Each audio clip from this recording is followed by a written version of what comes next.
Magandang hapon guys. Ngayong araw po is bumili ako ng ulam. So nagmadali na po ako. Bumili din ako ng dalawang mais. So ilalaga natin siya ngayon. Dahil si Jello Mags po ay nagmadali. Pambili na hindi ko na nano yung pagbili-bili ko. Kasi nagmamadali dahil may basketball daw sila ngayon. So yung pagbili ko ay hindi ko na naano kung ano na ba nabili ko. So ngayong araw po is magluluto ako ng kardiretang manok. Para maiba naman, no? Para maiba naman ang ating ulam. So magluto na tayo ngayon. Magkaldiretang manok, no? So lagyan ko ng asin para may lasa siya pag kinain.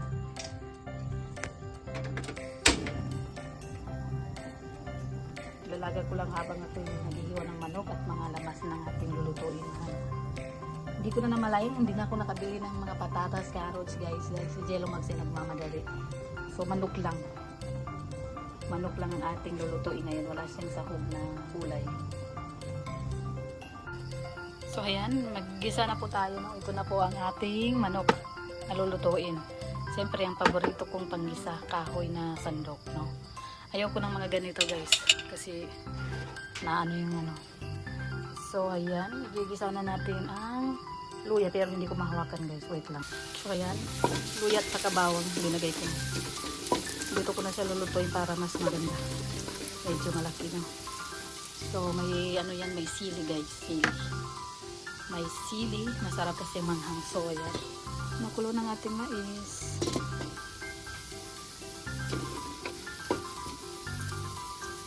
Sabay ko na yung sili sa sibuyas.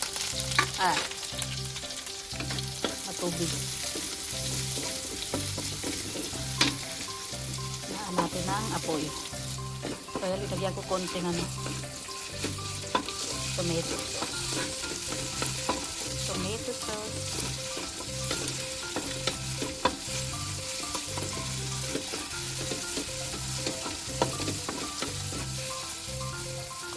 Lagyan ko muna siya ng mga lamas guys bago ko ilagay yung manok.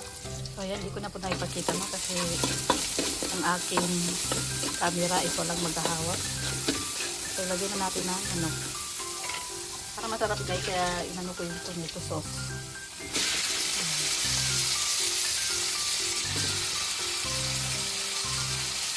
Ubusin ko na lahat yan. Kasi yan, walang paglagyan tayo, hindi pag nasira. Lagyan lang ng suka pag para tumagal siya.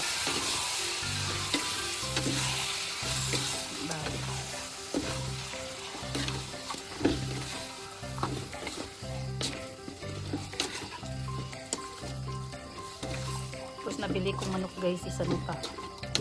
May yellow. Kasi sa kakamadali ko kay Jello Mags. Naiwan pa niya ang cellphone niya guys.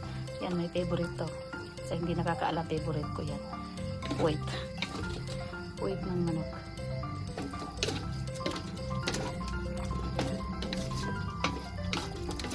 Hindi ako nakabili ng patatas and carrots and sili green, pambihira yan. Ito na lang may labuyo dito.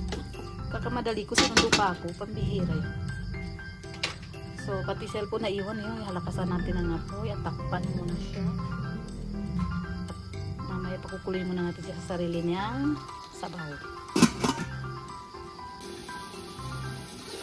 Ayan.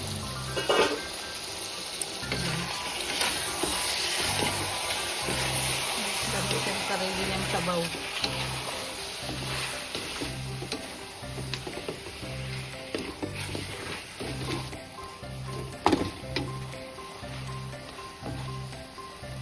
Natin ulit at mamaya na natin at mamaya lagyan natin ng sabaw. Pakuluin pa natin ng konti. Ayan. Pumuli na siya.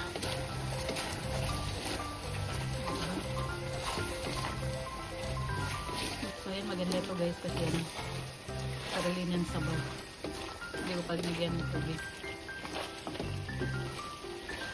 Pero lagyan na natin siya ng tubig na.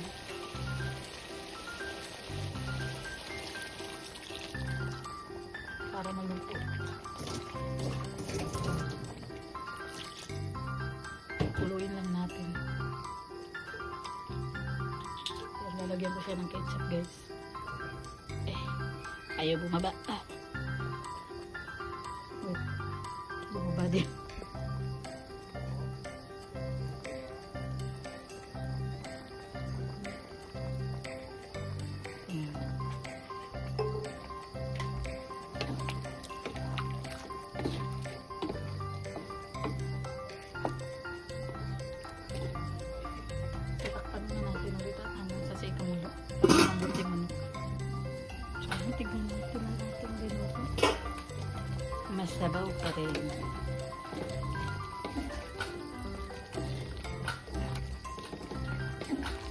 Kala ko nawala na yung tubig guys.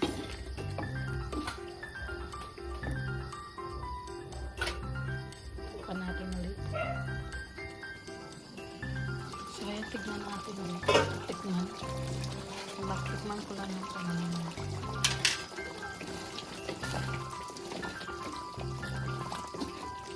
Try muna natin.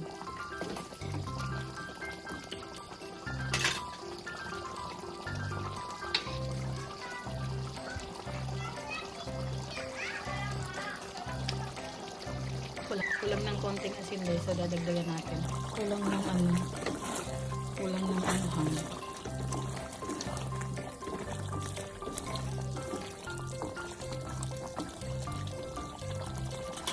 So, takpan natin ulit.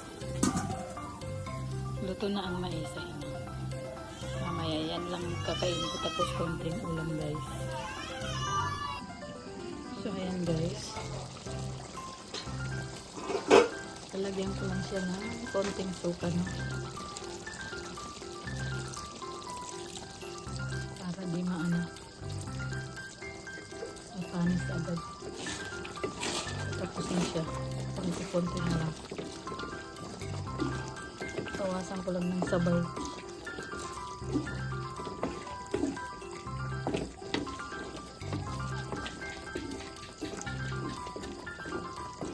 Pupuloy natin para yung suka is maluto na.